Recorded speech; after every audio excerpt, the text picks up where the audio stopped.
এইটা আসলে আমরা 5 তারিখেই ভেঙে ফেলা ছিল, কিন্তু আমরা যারা বিপ্লবী জনতা আমরা হয়তো বা ওইদিন ভাঙতে পারি নাই, আমরা এক পর্যায়ে ধ্বংসই করে ফেলেছিলাম। কিন্তু যেভাবেও কিন্তু এটা যেহেতু রয়ে গেছে, ওনারা ঢেকে রেখে দিয়েছিলেন সারা বাংলাদেশে আজকে এই কারণ এটা শিরকের সমান। কারণ ব্যক্তিকে এইভাবে মানে ঈশ্বরের লেভেলে নিয়ে গেছেন ওনারা, যার ফলে আজকে আমাদের দেশে নিয়ে গেছে। আর এই ফেসিস্ট কাঠামোর মূলই হচ্ছে এটা। আর তাই আমরা ধ্বংস করতেছি সারা বাংলাদেশে। আমরা এর ব্যতিক্রম না, সেন্ট্রালের নির্দেশ অনুযায়ী আমরা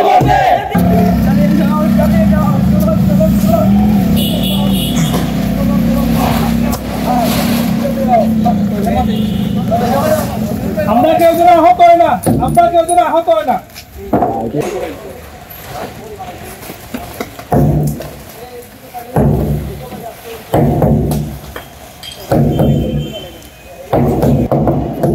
বাংলাদেশ থেকে মুছে দিতে চাই, যাতে আর কেউ এই ফেসিবাদের দেখে অনুপ্রাণিত না হয়।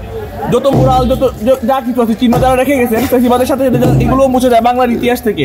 এই জন্যই আমরা আজকে যত মোরাল আছে, যত ভাস্কর্য, যত সবকিছু আমরা ভেঙে ফেসিবাদকে একবার নিশ্চয় করে দিচ্ছি। আজকের পর থেকে প্রশাসন বাজিয়ে কেউ যেখানে আছে ফেসিবাদকে তৈরি করতে চাইবে, আমরা তাদের এটার মাধ্যমে জবাব দিতে চাই যে আমরা ফেসিবাদের অস্তিত্ব বাংলায় দেখতে চাই না। বাংলা মুক্তি পাবে, মুক্তি পাক।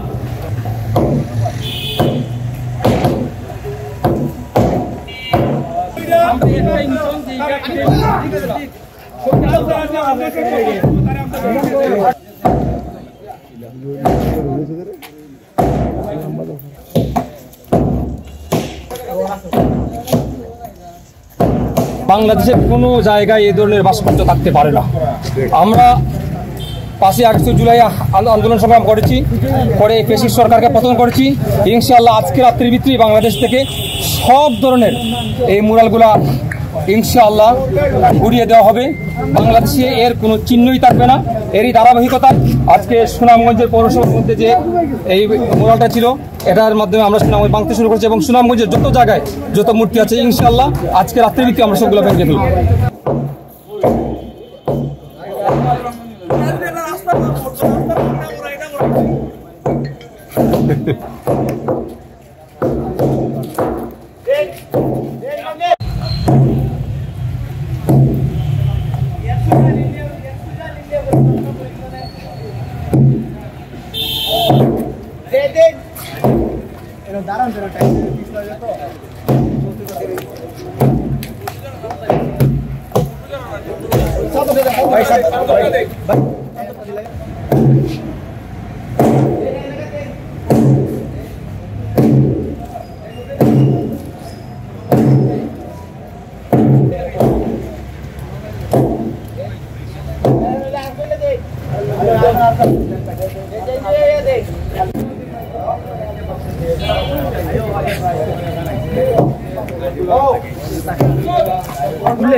খবরের কাগজ, নিখাত, নির্ভীক, নিরপেক্ষ।